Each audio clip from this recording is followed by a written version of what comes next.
Alors, bonsoir tout le monde. Les membres du Conseil ayant été régulièrement convoqués, M. Rénald Roy, siège numéro 2, Mme Marie-Ève Godbout, siège numéro 3, M. Régis Soucy, siège numéro 4, Mme Jacinthe Côté, siège numéro 5, M. Olivier Saint-Louis, siège numéro 6, tous formant quorum, sont également présents M. Yves Roy, directeur général et greffier, et Mme Marie-Ève Lémon, trésorière. Je déclare ouverte à 20h13 la séance du Conseil ordinaire de la Ville de Capcha du 4 avril 2022. Dû aux règles sanitaires en vigueur actuellement et compte tenu de la capacité de la salle, le Conseil siège en présentiel, donc 20 places maximum. Il faut garder une distance d'1 mètre, il faut garder le masque en tout temps. Par ailleurs, la séance est filmée et sera diffusée en différé sur la chaîne YouTube et sur le canal local de la télévision Haute-Gaspésie dans les 2 à 3 jours qui suivent. À la suite de la présente séance, celles et ceux qui souhaitent adresser une question au maire ou tout autre membre du Conseil peuvent le faire, ou ils peuvent le faire aussi en se rendant sur le site Internet de la Ville de Capcha, en cliquant sur le lien « Nous joindre » qui se trouve sur le tableau, sur le bandeau supérieur du site, à https://ville.capcha.ca. Nous allons procéder maintenant à la lecture de l'ordre du jour. Point numéro 1, ouverture. Point numéro 2, adoption de l'ordre du jour. Dans les rapports financiers 2021, point numéro 3, adoption du rapport financier 2021 de la Ville de Capcha. Au point numéro 4, adoption des procès-verbaux de la séance ordinaire du 7 mars et de la séance extraordinaire du 17 mars 2022. À la trésorerie, on va avoir l'approbation, en point numéro 5, l'approbation des comptes mensuels réguliers de la Ville. Au point administration, en point 6, adhésion au programme d'assurance collective de la Fédération québécoise des municipalités et à un contrat d'assurance collective. Point numéro 7, rémunération des présidentes et secrétaires d'élection au scrutin du 7 novembre 2021, solde de facturation impayée, préfecture pris au budget régulier. En point numéro 8, dépôt et acceptation du rapport d'audit réalisé par la Commission municipale du Québec et portant sur la transmission des rapports financiers au ministre des Affaires municipales et de l'Habitation. Au point numéro 9, embauche d'une coordonnatrice du service des travaux publics et de la voirie. En point numéro 10, accueil de la 25e édition de la manifestation Les Prix Exec Élan, loisirs et sports, 11 juin 2022. Au point numéro 11, confirmation de l'engagement de la Ville d'implanter sur son territoire une borne de recharge électrique de 240 volts. Point numéro 12, achat en commun 2022, chlorure de calcium ou de magnésium liquide, Modular Chemical System, pris au budget régulier.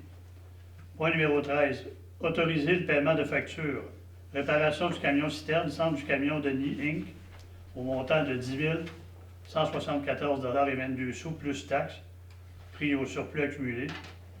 Numéro 14, adoption du rapport annuel 2021 du schéma de couverture en sécurité incendie et d'organisation de secours de la MRC de la Haute-Gaspésie. Point numéro 15, autoriser un appel d'offres conjoint pour l'achat de sel à déglaçage de plus ou moins 360 tonnes métriques. Avis de motion et règlement. Point numéro 16, règlement numéro 310-2022, amendant le règlement de zonage numéro 068-2006, le règlement de lotissement numéro 069-2006, le règlement de construction et conditions d'émission des permis numéro 070-2006 et le règlement administratif numéro 072-2006, afin de les harmoniser avec les nouvelles normes relatives à l'érosion côtière du schéma d'aménagement de la MRC de la Haute-Gaspésie numéro 87-36. Résolution numéro 17. Point numéro 17, règlement numéro 311-2022 visant l'adoption d'un code d'éthique et de déontologie révisé des élus municipaux de la ville de Cap-Char. En 18, avis de motion, règlement numéro 312-2022 constituant un comité consultatif d'urbanisme CCU de la ville de Cap-Char. Point numéro 19, projet de règlement numéro 312-2022 constituant un comité consultatif d'urbanisme CCU de la ville de Cap-Char. Aux affaires nouvelles, on n'a rien de particulier. En point 21, on a le mot du maire, suivi en 22 de la période de questions et en 23 de la levée d'assemblée. Suite à la lecture des sujets, je vais demander de l'adoption de l'ordre du jour, je vais demander un proposeur. Madame Godbout propose. Alors, puisqu'il n'y a pas d'objection, la déclaration de l'ordre du jour est acceptée telle que lue.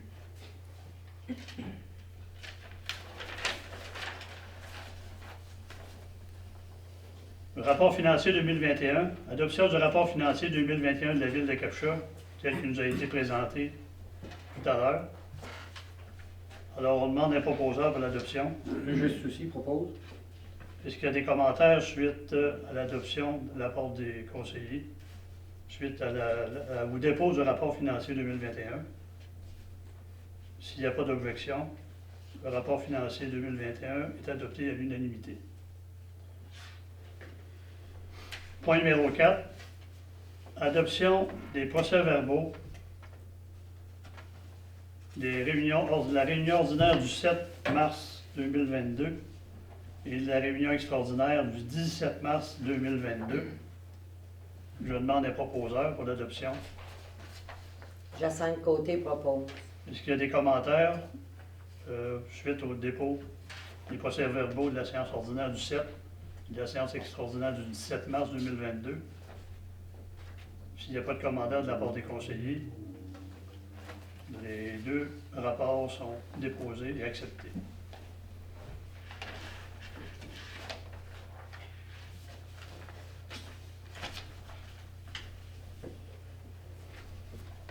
Point numéro 5. Approbation des comptes mensuels, réguliers de la ville. Alors, je vais procéder à la lecture des principaux montants des comptes réguliers du mois. Dans les plus gros montants, on a un montant de 14 622,55 $ payé au centre de camion Denis pour réparation de l'autopompe des pompiers. Je ne me trompe pas, c'est bien ça. Moi, excusez-moi, c'est du camion citerne. Hein? Ensuite, on a un montant de 10 040,93 $. L'École nationale des pompiers, c'est la formation des pompiers. Ensuite, un montant de 19 100,31 $ pour l'Hydro-Québec. Ministère du Revenu, 36 000 328,15 $. Ce sont les remises au gouvernement. Pétrole BSL, les dépenses du pétrole, diesel et essence pour le mois, 34 000 432,82 $. Un montant de 2 053,90 $, les remises pour le receveur général du Canada, et 12 824,79 $, également des remises au receveur général du Canada. Un montant de 5 377,06 $ au supérieur propane, pour un total des dépenses mensuelles de 204 248,31 $. Tous les membres du Conseil ont reçu la liste des comptes mensuels à payer pour le mois de mars 2022, totalisant la somme de 204 000 248,31 $. Je demande un proposeur. Mathieu-Olivier Saint-Louis propose. Est-ce qu'il y a des commentaires ou des objections par rapport à la liste des comptes mensuels à payer pour le mois de mars 2022? S'il n'y a pas de commentaires ni objection, la liste des comptes pour le mois est approuvée à l'unanimité.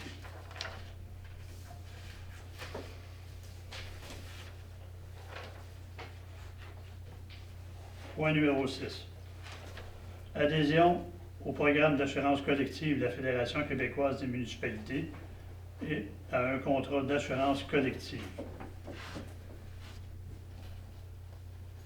Considérant que la Fédération québécoise des municipalités, ci-après, la FQM, a mis sur pied un programme d'assurance collective régi par l'un de ses règlements, le programme, considérant qu'à cette fin, le FQM a procédé à un appel d'offres portant le numéro FQM 2021-002 en date du 5 juillet 2021, considérant que pour donner suite à ce processus d'appel d'offres, la FQM est devenue preneur d'un contrat d'assurance collective auprès de Desjardins Sécurité Financière, compagnie d'assurance vie, ci-après le contrat, considérant que le FQM a mandaté sa filiale FQM Assurance Inc., courtier en assurance collective, le mandat de veiller à l'application du contrat et de conseiller les municipalités, leurs fonctionnaires et employés et les membres des conseils municipaux quant à toute question où un permis de courtier est nécessaire en vertu de la loi sur la distribution des produits et le services financiers CD 9.2. Considérant qu'en vertu du Code municipal du Québec et de la loi sur les cités et villes, une municipalité, une MRC ou un organisme municipal peut adhérer aux bénéfices de ses fonctionnaires et employés et membres de son conseil à un contrat d'assurance collective dont le preneur est les FQM. Considérant que le contrat est entré en vigueur le 1er janvier 2022, considérant que le contrat est renouvelable automatiquement à toutes les années, que la municipalité adhère pour le bénéfice de ses fonctionnaires et employés des membres du conseil municipal au programme et soit régie par le contrat en date du 1er juin 2022, que la municipalité paie les primes adhérentes à l'année de couverture ainsi que toutes les primes et l'ajustement de primes pour chaque année d'assurance subséquente, que la municipalité respecte les termes et conditions du programme et du contrat. On demande des proposeurs sur le projet de résolution. Pardon, excusez-moi, oh mon Dieu. Je pensais que c'était fini. Alors on poursuit.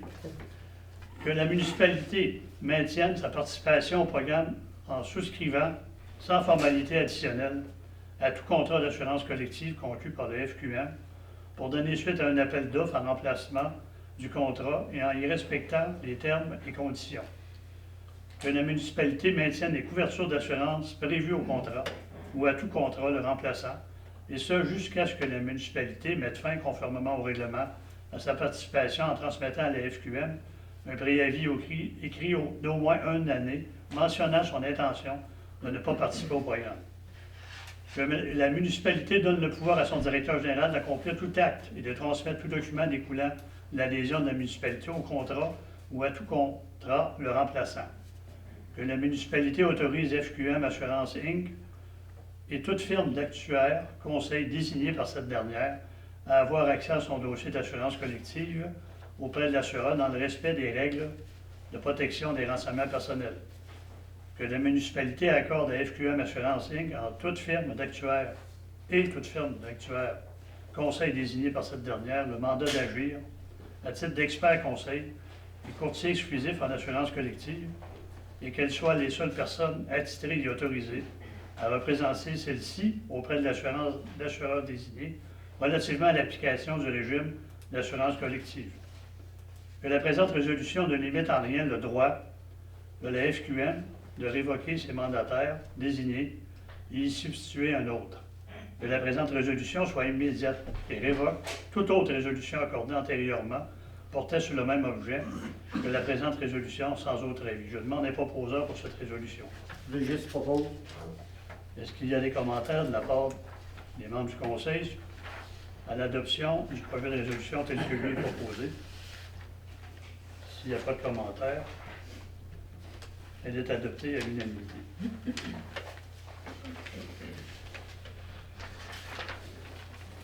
Point numéro 7. Rémunération, projet de résolution, rémunération des présidentes et secrétaires d'élection, scrutin du 7 novembre 2021, solde de facturation impayée, préfecture, prélevé au budget régulier. Attendu que de la facture adressée à la MRC de la Haute-Gaspésie par la présidente d'élection au terme du scrutin du 7 novembre 2021 demeure un solde impayé au montant de 1 345,21 $, Attendu que de la facture adressée à la MRC de la Haute-Gaspésie par le secrétaire d'élection au terme du scrutin du 7 novembre 2021 demeure un solde impayé au montant de 1 547,93 $. Vu la résolution numéro 190921 approuvant la rémunération du personnel électoral pour le scrutin du 7 novembre 2021, que la municipalité paie à la présidente d'élection en poste au scrutin du 7 novembre 2021 la somme de 1 345,21 $, que la municipalité paie à le secrétaire d'élection en poste au scrutin du 7 novembre 2021 la somme de 1 547,93 $. Cette dépense va être prélevée au budget régulier. On demande un proposeur pour cette résolution. Jacinthe Côté propose. Est-ce qu'il y a des commentaires suite au projet de résolution tel que lui est proposé? S'il n'y a pas de commentaires, la résolution est adoptée à l'unanimité.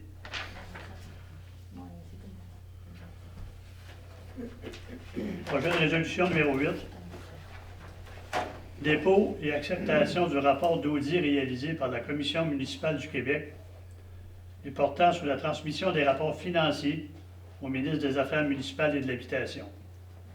Attendu qu'au regard de la mission d'audit de conformité portant sur la transmission des rapports financiers de l'ensemble des municipalités locales de moins de 100 000 habitants, attendu que les travaux d'audit ont été menés par la Commission municipale du Québec et la version définitive du rapport d'audit a été transmise à la municipalité par voie électronique le 14 mars 2022.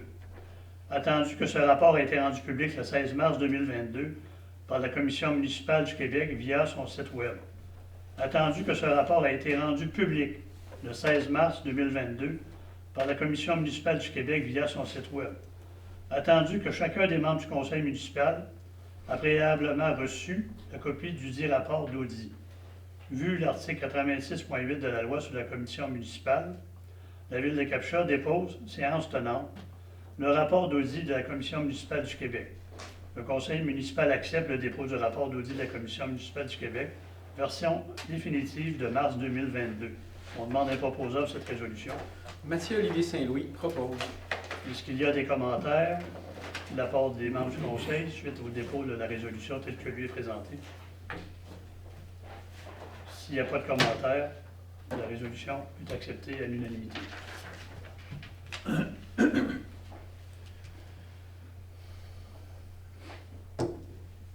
Projet de résolution numéro 9. Embauche d'une coordonnatrice du service des travaux publics de la voirie.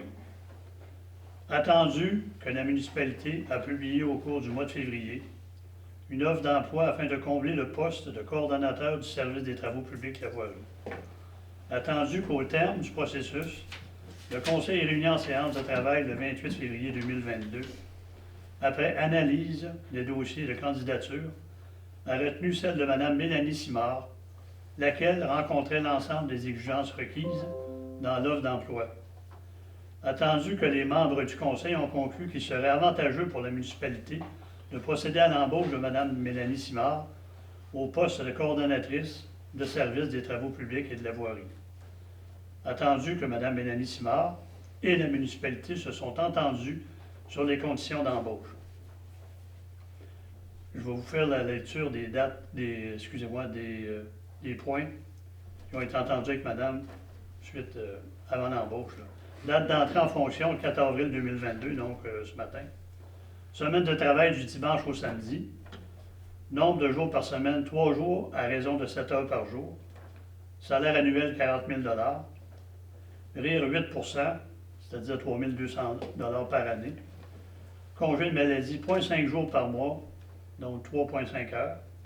Congé mobile, 8,5 heures par année à compter de 2022. Assurance collective en vigueur après 3 mois de service continu. Une vacance de 12 jours par année. Période de probation de 6 mois à compter du 4 avril 2022. Temps supplémentaire non rémunéré. Toute autre condition consentie, en vertu de l'entente sur les conditions du personnel cadre, mais en tenant compte du nombre de jours travaillés par semaine. On demande un proposeur pour cette résolution. Le geste aussi propose. Est-ce qu'il y a des commentaires de la part du Conseil suite à l'adoption de la résolution telle que lui est proposée? S'il n'y a pas de commentaires, la résolution est adoptée à l'unanimité.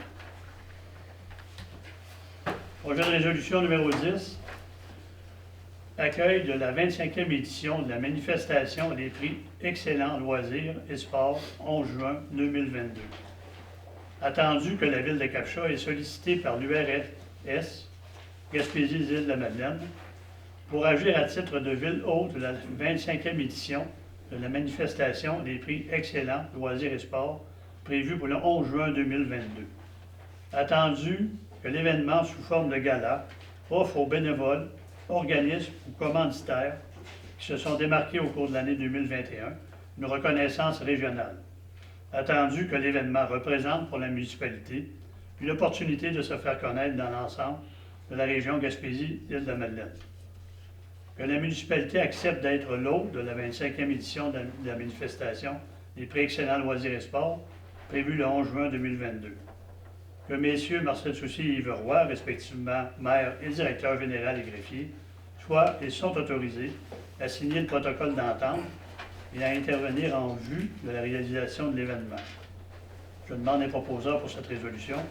Marie-Ève Godbout propose. Est-ce qu'il y a des commentaires de la part du Conseil suite à la lecture de la résolution? S'il n'y a pas de commentaires, le projet de résolution est adopté à l'unanimité.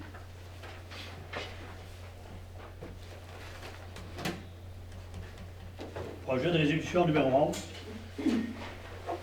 Confirmation de l'engagement de la Ville d'implanter sur son territoire une borne de recharge électrique de 240 volts.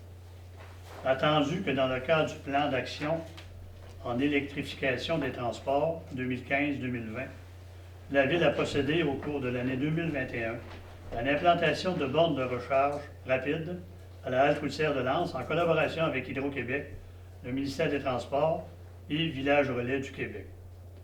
Attendu que la Ville s'était également engagée à implanter aussi une borne de recharge électrique de 240 volts sur son territoire, comme il est stipulé à la résolution numéro 09-11-19, adoptée en séance ordinaire le 4 novembre 2019.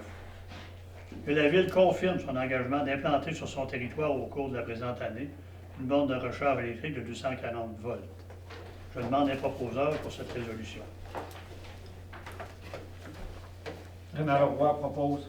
Merci. Est-ce qu'il y a des commentaires de la part du Conseil sur l'adoption de la résolution? Oui, excusez, monsieur le maire, Oui. c'est ça. Moi, j'aimerais avoir un petit peu d'informations. Les gens, peut-être, vont se poser la question pourquoi notre borne électrique? Est-ce que vous pouvez nous. Monsieur Roy, pouvez-vous me donner l'explication là-dessus, s'il vous plaît? Bon, comme le dit la résolution, on a eu l'opportunité d'installer des bornes de recharge électrique à la halte routière parce qu'il y avait un programme en collaboration avec le ministère des Transports, Hydro-Québec et Village Relais du Québec. À ce moment-là, on nous garantissait une aide financière qui était aux alentours de, si ma mémoire est bonne, aux alentours de 38 000 pour l'implantation de ces bornes-là. Alors, la borne rapide a été installée à la halte routière, mais compte tenu des conditions climatiques, la borne de 240 n'a pas été installée, elle. Alors, on va procéder, comme on s'y était engagé, dans l'entente avec les différents ministères, à installer cette borne-là dans le cours de l'été 2022. Voilà. Merci. Alors, est-ce qu'il y a d'autres commentaires pour l'adoption de cette résolution-là? Pour les bornes électriques? S'il n'y a pas de commentaires, on va adopter la résolution à l'unanimité. Projet de résolution numéro 11.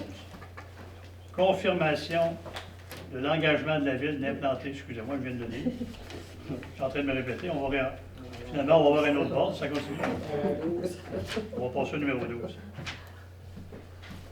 Projet de résolution numéro 12, achat en commun 2022, chlorure de calcium ou de magnésium liquide, Modular Chemical System, budget régulier.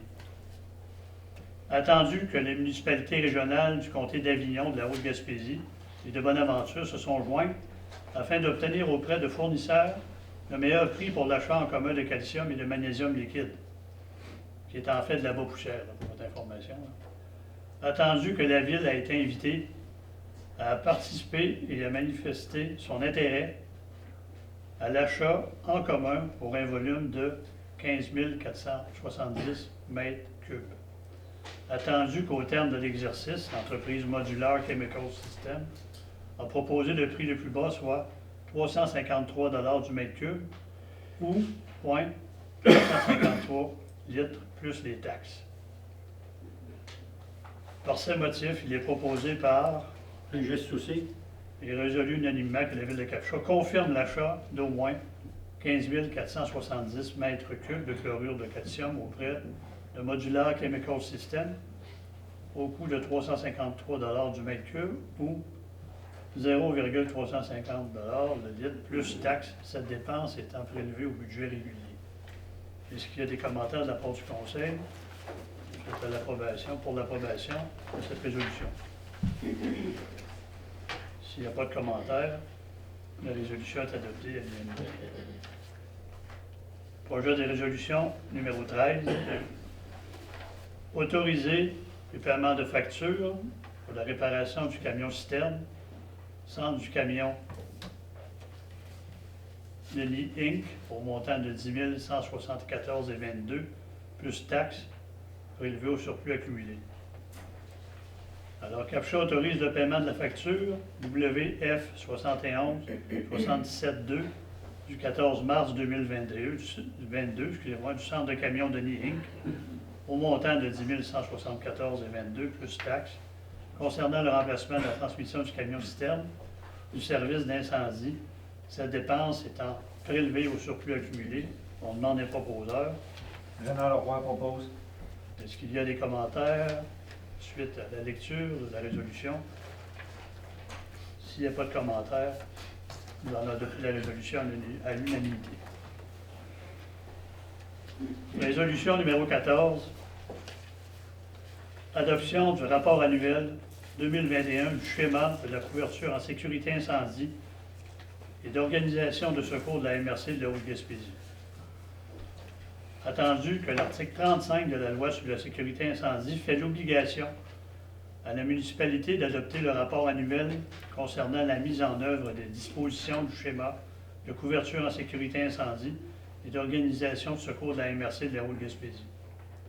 Vu le rapport annuel 2021 concernant le schéma de couverture en sécurité incendie et d'organisation de secours de la MRC de la Haute-Gaspésie adopté par la MRC de la Haute-Gaspésie à séance ordinaire de mars 2022, que la municipalité adopte le rapport annuel 2021 concernant le schéma de couverture en sécurité incendie et d'organisation de secours de la MRC de la Haute-Gaspésie, qu'une copie certifiée de la présente résolution soit transmise par tout moyen à la MRC de la Haute-Gaspésie qui en assurera le suivi auprès de la ministre de la Sécurité publique. Je demande un proposeur pour ce projet de résolution. Juste souci propose. Est-ce qu'il y a des commentaires, des questions de la part des membres du Conseil suite à la lecture du projet de résolution? S'il n'y a pas de commentaires, on va adopter le projet de résolution à l'unanimité. Projet de résolution numéro 15. Autoriser un appel d'offres conjoint pour l'achat de sel à déglaçage de plus ou moins 360 tonnes métriques. Considérant que la Ville de Sainte-Anne-des-Monts et la Ville de Cap-Chat désirent procéder à un rappel d'offres conjoint pour l'achat de sel à déglaçage, considérant que les articles 29.5 et suivants de la loi sur les cités et villes prévoient que toute municipalité peut conclure une entente avec une autre municipalité dans le but d'obtenir du matériel, des matériaux ou des services. Considérant que la Ville de Sainte-Anne-des-Monts propose à la Ville de Cap-Chat de procéder à la réalisation des documents de soumission ainsi que de l'appel d'offres publiques. Que la Ville de Cap-Chat autorise sa participation à l'appel d'offres conjoint pour l'achat de sel à déglaçage en vrac avec la Ville de Sainte-Anne-des-Monts et qu'elle lui délègue le mandat de préparer les documents de soumission, de procéder à l'appel d'offres public, de recevoir et d'analyser les soumissions et d'en faire rapport à l'autre ville participante. Que la Ville de Cap-Chat se réserve l'adjudication du contrat pour ce qui est de la partie qui la concerne. Que la quantité nécessaire pour notre municipalité s'élève à plus ou moins 360 tonnes métriques dont la livraison devrait être effectuée au garage municipal situé au 6 rue des Cèdres à Capcha. Je demande un proposeur pour la résolution telle que lue. Rémi Leroy propose. Est-ce qu'il y a des commentaires ou des questions de la part des membres du Conseil suite à la lecture de la résolution? S'il n'y a pas de commentaires, nous allons procéder à l'adoption de la résolution à l'unanimité. Projet de résolution numéro 16, règlement numéro 310-2022, amendant le règlement de zonage numéro 068-2006, le règlement de lotissement numéro 069-2006, le règlement de construction et conditions d'émission de permis numéro 070-2006 et le règlement administratif numéro 072-2006, afin de les harmoniser avec les nouvelles normes relatives à l'érosion côtière du schéma d'aménagement de la MRC de Loup-Gaspésie, numéro 87-36. Alors, il est proposé par Jacinthe Côté. et résolu à l'unanimité que le règlement portant le numéro 310-2022, amendant le règlement de zonage numéro 068-2006, le règlement de lotissement numéro 069-2006, le règlement de construction et conditions d'émission des permis numéro 070-2006 et le règlement administratif numéro 072-2006, afin d'harmoniser avec les nouvelles normes relatives à l'érosion côtière du schéma d'aménagement de la MRC de la Haute-Gaspésie, numéro 87-36, soit et est adopté. Il est de plus résolu que le dit règlement numéro 310-2002 soit et est inscrit dans le livre des règlements de la ville de Capcha. Est-ce qu'il y a des commentaires ou des questions suite à l'adoption? Dispense de lecture, monsieur. Oui, je demande au Conseil, effectivement, de me dispenser la lecture règlement parce qu'il y a beaucoup de pages. Je vous laisse le loisir de le lire. Alors, je demande, est-ce qu'il y a des commentaires de la part du Conseil suite à la lecture du règlement? Puis tous les membres du Conseil ont lu le règlement. Alors, s'il n'y a pas de commentaires, on va procéder, c'est-à-dire à l'adoption du projet de règlement. Merci. C'est bon. Pardon? À l'unanimité. C'est ce qui me manquait. C'est bon. Un petit peu d'eau. Projet de résolution numéro 17, règlement numéro 311-2022, visant l'adoption d'un code d'éthique, de déontologie et révisé des élus municipaux de la ville de Capcha. Alors, il est proposé par, on demande les proposeurs, Oui, Mathieu Olivier Saint-Louis M. propose. Saint-Louis, merci, et résolu à l'unanimité que le règlement portait le numéro 311-2022, titré Code d'éthique et de déontologie, révisé des élus municipaux de la ville de Capcha, soit et est adopté. Il est de... Dispense de lecture, monsieur le maire. Oui, je demande au Conseil de me dispenser de la lecture du règlement, sachant que tous les membres du Conseil ont lu le règlement. Alors, il est de plus résolu que le dit règlement numéro 311-2022 soit et est inscrit dans le livre des règlements de la ville de Capcha. Est-ce qu'il y a des commentaires suite à votre lecture du règlement? Alors, s'il n'y a pas de commentaires, le règlement est adopté à l'unanimité. En 18, on a un avis de motion. Je vais demander à Mme Marie-Ève Godbout d'en faire la lecture, s'il vous plaît. Oui, je vais faire la lecture. Donc, Marie-Ève Godbout, conseillère au siège numéro 3, donne avis qu'il sera présenté lors d'une prochaine séance un règlement portant le numéro 312-2022 constituant un comité consultatif d'urbanisme de la ville de Capcha. Merci, Mme Marie-Ève.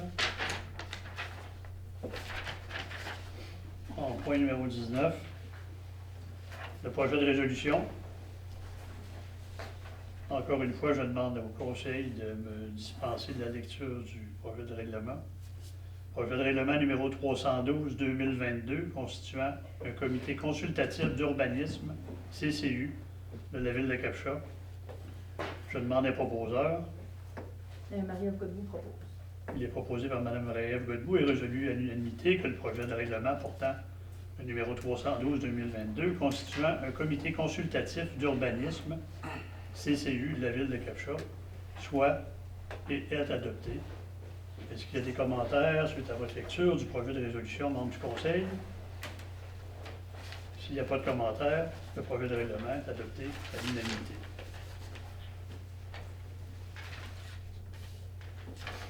Affaires nouvelles, point numéro 20, on n'avait pas d'affaires nouvelles inscrites. Alors, je vais procéder à la lecture du mot du maire en point 21. Alors, séance ordinaire du Conseil de ville de Capcha, lundi 4 avril 2022. Bonsoir à tous. Tout d'abord, je me dois de vous parler de la recrudescence des cas de COVID dans notre ville, mais également dans toute la région de la Haute-Gaspésie. Je vous demande de faire preuve d'une grande prudence, de ne pas baisser la garde. Malgré les assouplissements annoncés par la santé publique, nous devons continuer à garder nos bonnes habitudes.